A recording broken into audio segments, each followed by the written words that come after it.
Hello, we are deep in the DMV once again. I'm not sure how many more of these I have in me before it gets less comfortable. Now, I am looking into testing out the new tariff policy.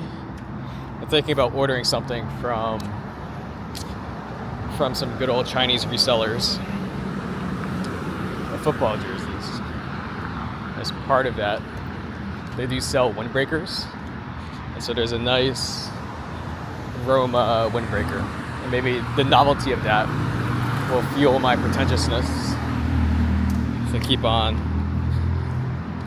doing these walks. But today it's going to be a very boring walk. Woke up late, as you can see.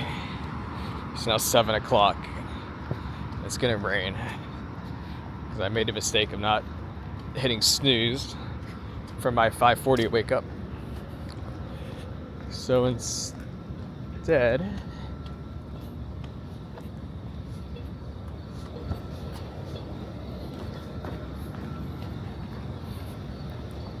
camera work. So instead, we're just gonna walk from Van Ness probably to Tenleytown or Friendship Heights.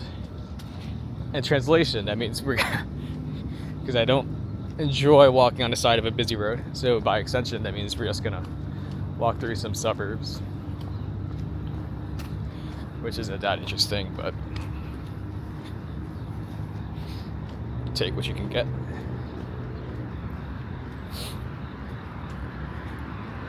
I could have done DuPont to Calabrama, but walk the other way just to document the full experience. But again, I get kind of hungry, and I've been inspired to do some Excel stuff today. I finally decided to do some performance analytics on my own personal portfolio, and it turns out, so it's been 5 years, right? Because I'm 23. So guess. So in your head, guess what my annualized return over 5 years would be, right? Especially given what the market has done, given how big tech has done, right? So 5 years with that backdrop, right? What number would you guess?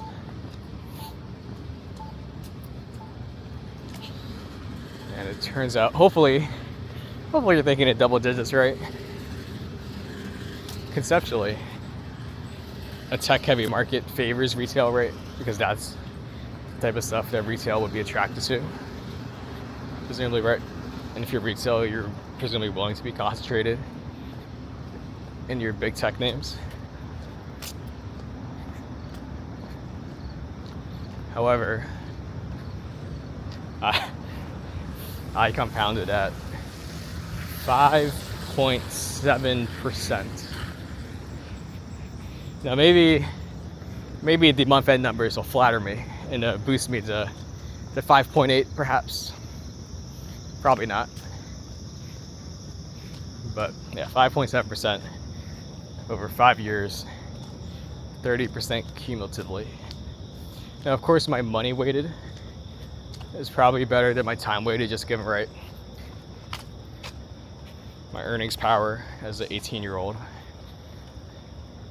was much less than my future years. But as a headline number, and anything, if I had a small capital base, like presumably returns should be better. And like you can see it on the rolling return chart, like it is. Because Cloudflare just pumped, right, in late 2020. It was like, oh my goodness, this stuff is easy, buying companies at 8 times sales. Man. So what I'm gonna do, I'm just gonna download my holdings. I'm just gonna do like a stack ranking. Or is it not a stack ranking? Because it'd be a lot to stack rank 600 companies. How do you keep track of that many? You know, it was like, how do I rank company 490? But instead I will be just doing like a, a buy, hold, sell type of rating, just to see my relative conviction in these names. And I'll probably live stream that later today. Maybe during Bari versus Sampdoria. Because man, maybe it's because because I support Sampdoria, but horrible season. Yeah, so that's what I'll be doing today. Again, fascinating existence. But it will be funny because there are literally 600 line items. I suppose there's a bit more line items because I have other accounts with small positions, but. And the nice thing is I'll probably hide the P&L, so that way I won't really know. At least that would be more. And again, like you can't. It is hard to stay on top of that many names, but you directionally know like broader storylines, which helps. We're just discussing just from being plugged in and following it personally. So we'll see. And honestly, it'd be nice to have like a running. Like do it monthly. Like even if I'm not actually doing anything, I'm not going to be taking any action because of it, but just as a mental exercise. And again, it's nice, easy content. I do love me some Excel YouTube videos, as you may see on the channel contents.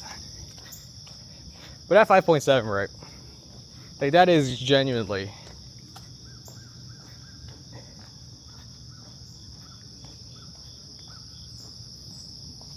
That is genuinely a horrible and depressing number. But before we get into that, fit check. Rocking a 2010, 2011 Milan away jersey.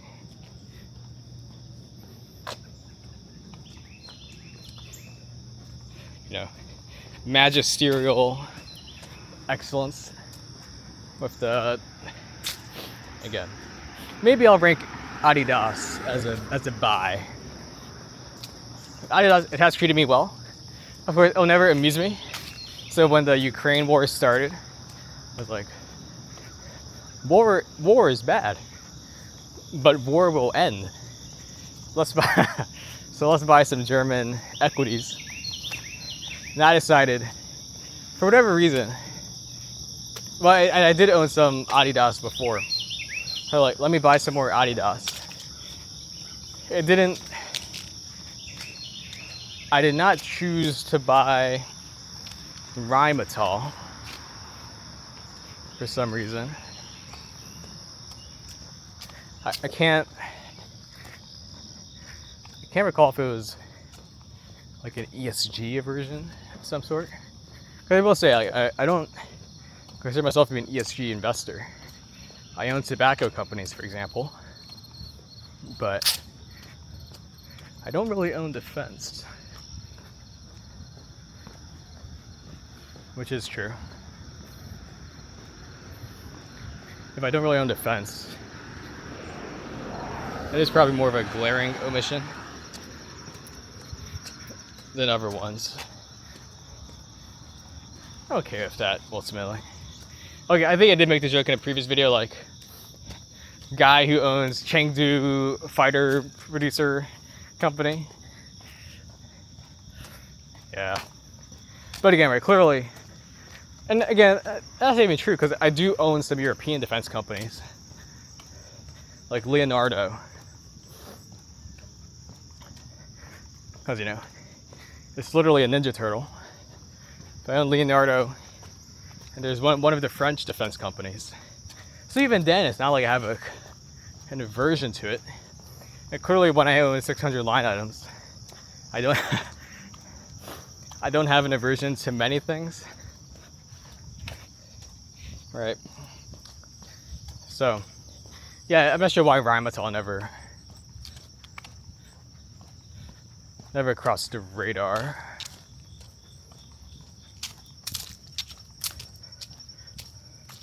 Yeah, I do like the cope that, if you look at my PA, like you will see that I have identified companies at really attractive prices, right? AppLovin at 10, Spotify in 80s, Meta 80s,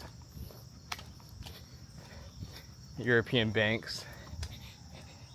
But clearly there's no skill to it if I fail to size it with any meaningful conviction, right? Like $10 in AppLovin, congrats, but that's only one share, So, so AppLovin, like, funnily enough, like it is actually again, like my portfolio, it's horribly not concentrated, but I don't have to scroll far to see AppLovin, right? Because I sort by market value, so I don't need to flick my wrist too much in order to see it. Which again, just shows. Oh my gosh. Again, there's a universe. There are so many universes where alternate versions of me, where alternate Davids are much happier, or certainly, at the very least, much wealthier. Unfortunately, this universe, David, seems to have the short end of the stick for all these things. It is a funny joke, like some people can make themselves cry on command. If you invert that, it's or like the fundamental part is, if that's a physical gimmick, then the mental gimmick is, how can you instantly make yourself feel miserable? And it's, bro, that's so easy, man. Just think about rhymotol or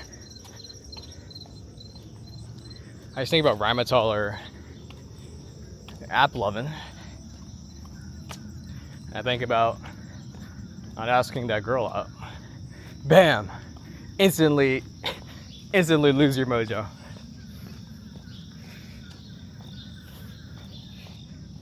Conceptually, and again, these videos it's just me walking around fancy suburbs,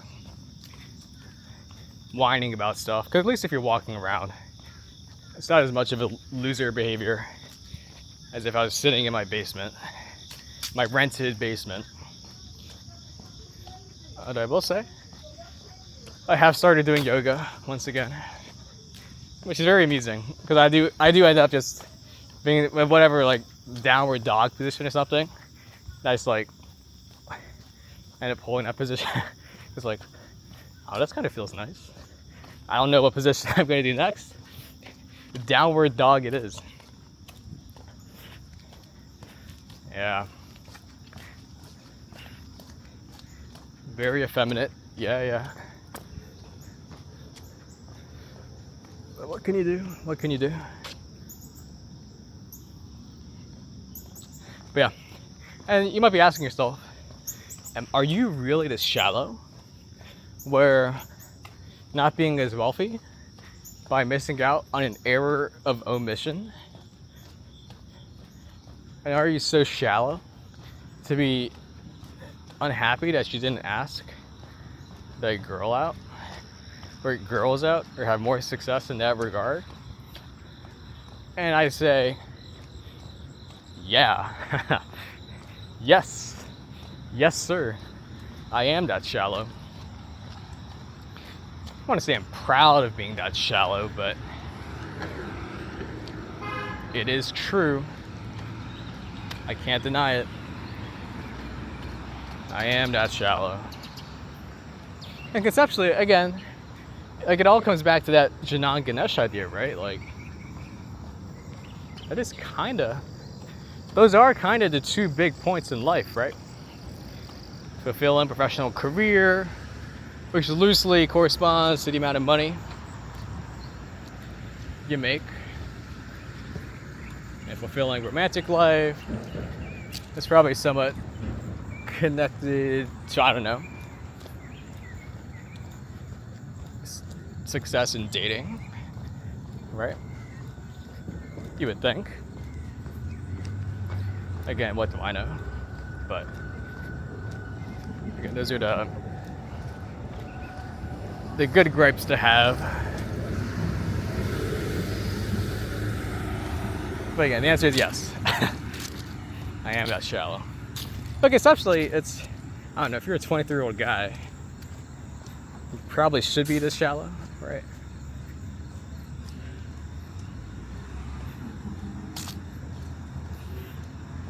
Like, it'd be kind of strange if you weren't this shallow, is almost what I would argue. You know?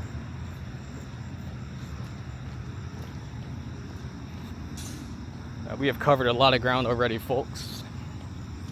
We're just crushing the DC suburbs. Yeah, everything is walkable if you have the time. But yeah. Anyways, back to the complaining. Or not complaining, but being contemplative of alternate realities or alternate universes where I'm simply just more wealthy.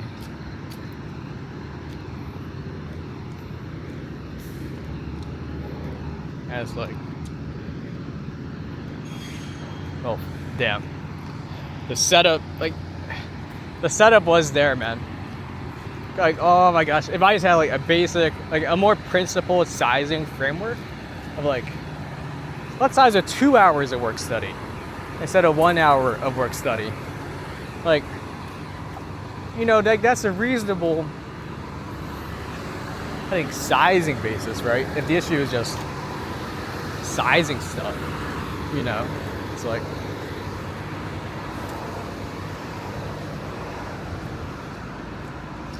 you know, I don't know, that's just miserable. But look, the cops go to Whole Foods. The lion doesn't think about processed foods. I guess nothing ever happened. It was like, sincerely, bro. Like, that is actually, like, just a small framework adjustment like that. Or frankly, the bigger one is just, like, not being more risky. Like, the cash balance I carried, in retrospect, was much more significant than I needed to. I suppose that was the part. Maybe I just had an inaccurate framing of how much cash I should carry. I kind of excuse myself for that because it's college. You know, like, you want to support yourself, right? It's not like I can call my mom for a quick hundo, right? I can forgive myself for that, but at the same time, if I was slightly more truly degenerate, like, Christ, man, app 11 at 10. And the thing is, like, the broad thesis, like, I could look at the balance sheet, I could look at the cash flow from operations. I'm like, I don't know. It does not look like it's gonna go bust. It's still cash flow positive. Oh my gosh. I could look at some 13S, borrow conviction from somebody else.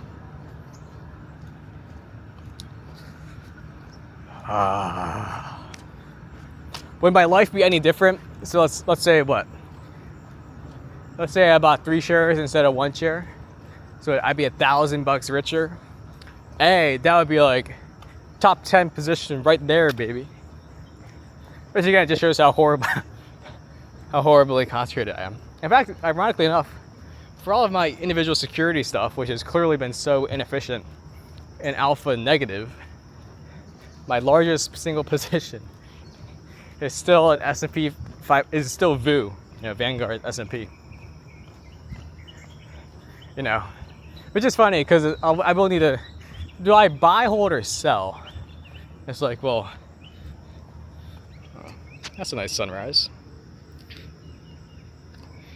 I don't know. If I wasn't buying the S&P at 18 times, I want to buy it at 23 times. But it's like, well, should I be quoting anything about S&P ratios at the moment? Probably not.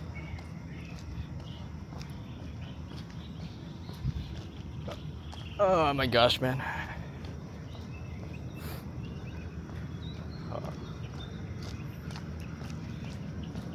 That is miserly.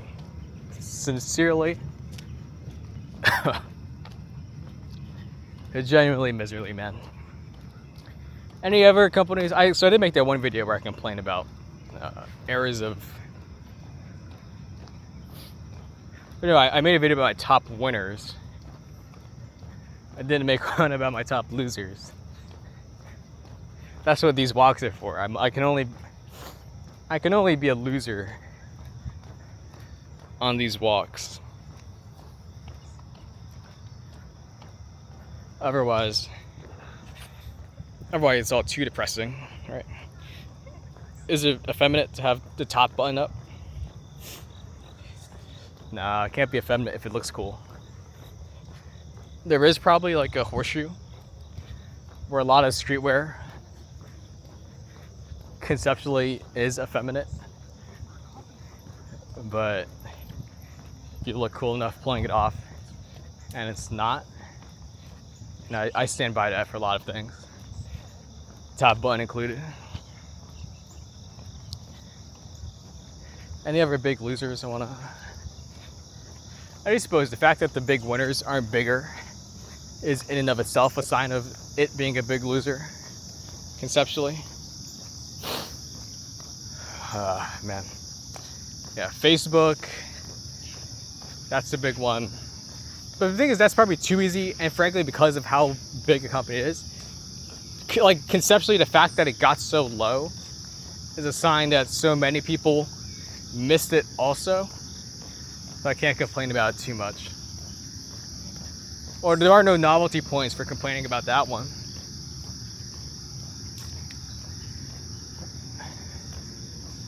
I just want the conception you can say it about every name, in a sense. Yeah, Spotify, same bucket. I guess Apple of it's not as well covered in a loose sense. So it's not as egregious per se.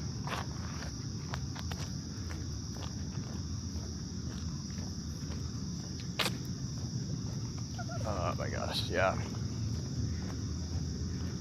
See, big losers, energy company. Like frankly, I haven't had many I've only had one bankruptcy, and that one I was very well aware of the bankruptcy risk, because it was basically like a super elaborate energy company. So you know, I'm not gonna fault myself for that one. Hair razzle dazzled. Gosh, this camera, I have the face lock on, but the lion is concerned about the no trespassing sign and the security camera. So instead, yeah. So this is the face of a guy who complains and on the subway thinks about the alternate reality. Like, yeah, it's like, yeah. It is funny walking on subways, like, who on a subway car has a crippling gambling addiction? Who on a subway car is over levered? Or who on a subway car is going through a horrible relationship or divorce or something? It's like, I don't know the answer, but I'm gonna see a guy who looks like a schmuck. I'm like, that's the man who's getting divorced. Man, I don't know. Like, there's a fun concept where, you know, like the day-to-day can be mundane, and somebody made I think it's a nice point that you can choose, like, at the end of the day, right? assuming you adhere to free will, you can choose, right? It's literally that simple. You can choose to try to enjoy things. Like, it's so simple, right? Like, you don't like this food? Just try to enjoy it, and maybe that'll help. And at the end of the day, right, isn't the platonic ideal just trying to maximize enjoyment, right? It's like, you can choose to enjoy something. You can choose to not dislike something as much. It's like, holy shit, Sherlock. That's nice though. I do suppose I don't really do a whole lot that I dislike in my day-to-day. I don't seek out things I dislike. And being a single guy without many familial commitments, I can avoid it to a large degree for the most part. You should ask by the question, why am I not I am not buzzing every day? Because I still don't end up doing things I enjoy as much. But in the other point I saw, which I think is charming, is you can choose to ritualize things, right? And like, rituals have meaning and they have value, right? Like a holiday has meaning. Arbitrary or contrived aside, right? And it's like, yeah, you can you to derive meaning from this. Like walking to the subway stop for work. Yeah, I'll ritualize that. I'll derive meaning from walking a mile. Kind of a bit sweaty, right? Because again, it's like, there's no reason not to. Probably marginal benefit from doing so. You know, again, right? If it makes you happier, you should probably. It's a call option on being marginally happier with zero premium. And those type of bets are probably what are worth taking. Like if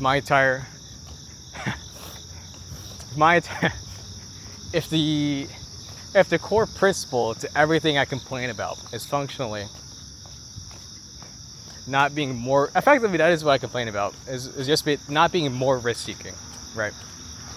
Should have had less cash, should have taken bigger swings in finance, should have asked out that girl, right?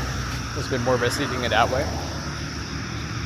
And it is probably kind of lame to keep making the same exact mistakes.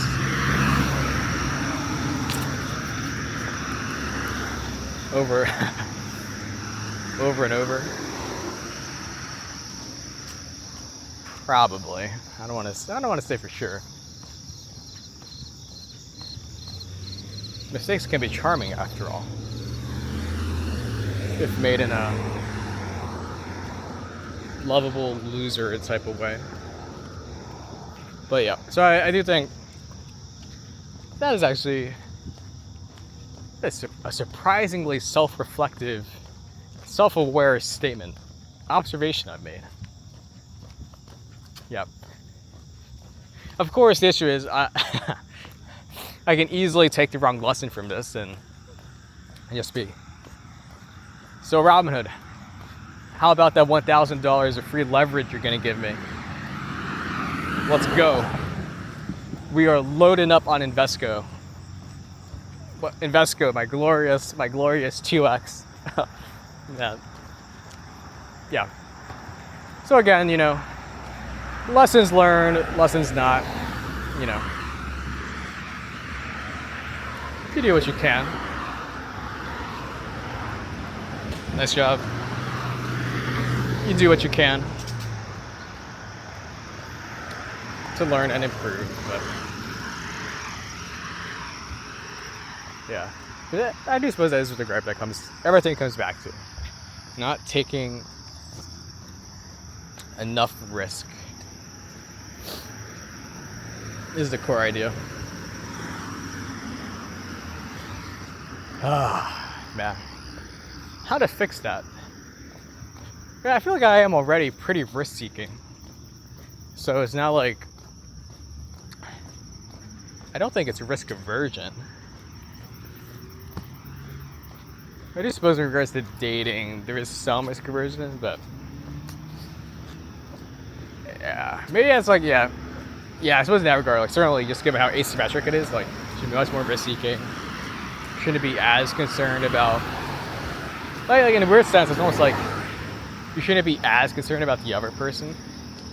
Like it sounds weird to say, but it's like you need to feel as awkward if she feels awkward, because it's again, it's just asymmetry. Yeah, it's kind of your job. Like, kind of your job as the guy to have to do the stuff.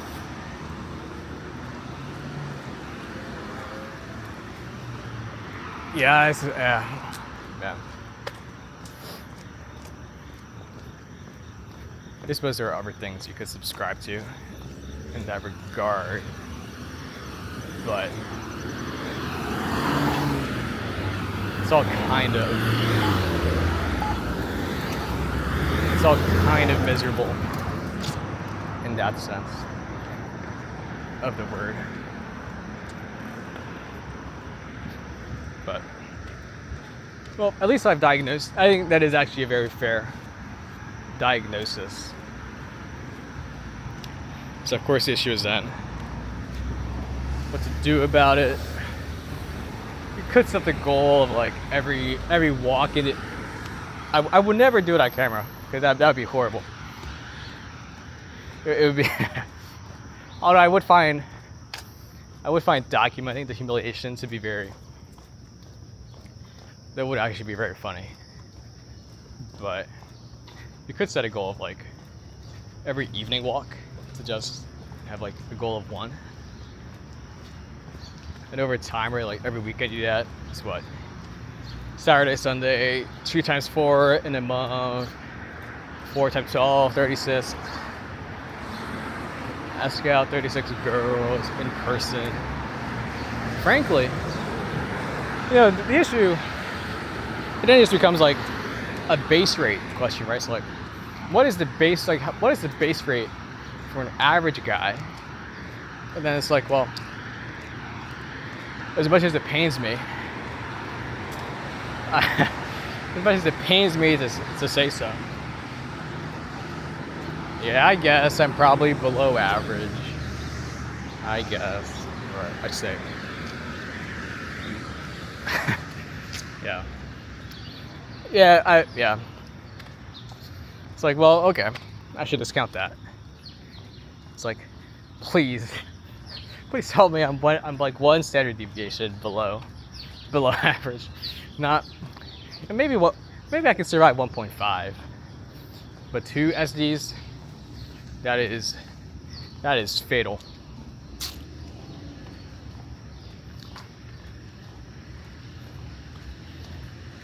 Oh man.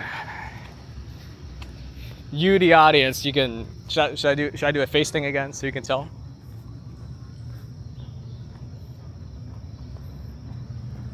Yeah.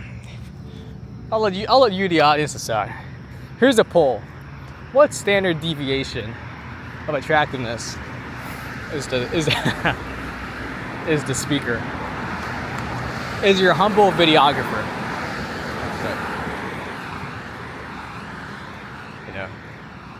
Wisdom of the crowds can't lie. And the only answer is, well, shit. Kind of fucked in that regard, ain't I? But it is fun.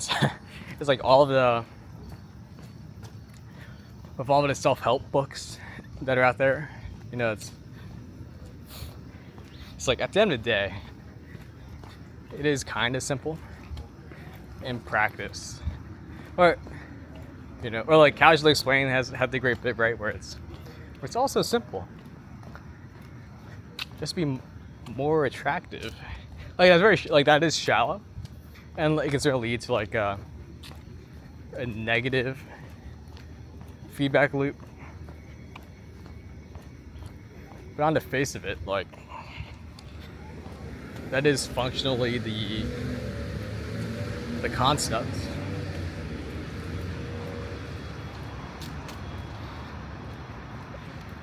But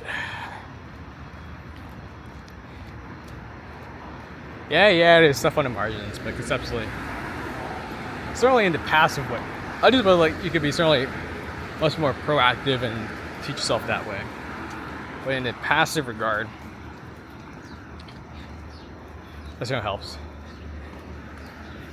Especially in the passive regard for dating apps. Apparently, so I've kind of, yeah, you can pick. Do you want to hear me complain about app loving? Or Facebook? Or should I complain about this stuff?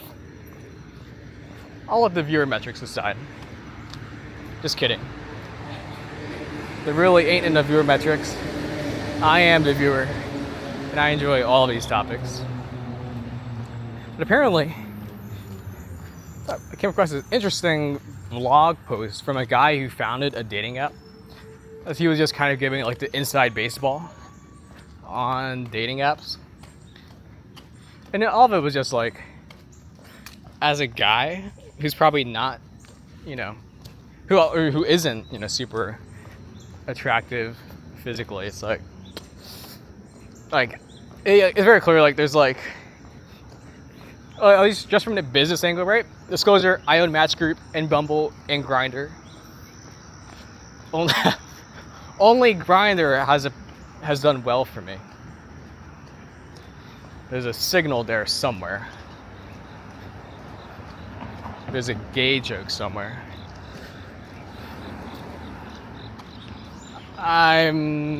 Nothing's coming to mind, but there's a joke somewhere. But it's pretty much like, right, at the end of the day, it's a business.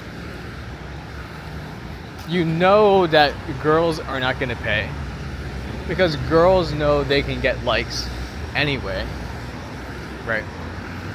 So why would they pay, right? Especially when all the guys come to them, right? So why would you pay for access? But at the end of the day, so they don't want to pay, but they still want validation. So what you need to do is make sure, right, that guys will like swipe or like on them, but girls won't pay. So therefore, if you have a business, you need the guys to pay. And so pretty much, you have three components. His point was, you have, right, the girls. So you can say, just keep it as a monolith, Just keep girls as a monolith. Because I think the principle still stands, right? Like that's, like women are the finite resource of dating apps, bro. And you have, and then guys, you have two segments. You have the guys that girls want to like them or would get validation from liking them. And then you have the guys that girls would not be interested in and wouldn't derive any value from. Again, audience question. What bucket does your humble speaker fall into? And therefore, it's pretty much that among those two, and so pretty much you need the top segment of guys who girls would enjoy liking them to, do the liking. And then you kind of need the bottom quartet of guys to do what they're gonna do. So pretty much you need your payers to be among those two categories. It's like, yeah, that really is how a dating app works, isn't it?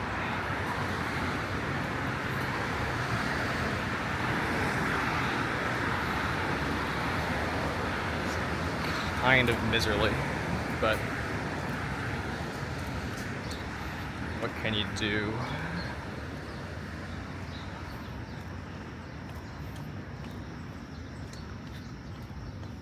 Okay. Yeah, so those are effectively the incentives for a dating app in that regard. And then our stats like only 4 to 5%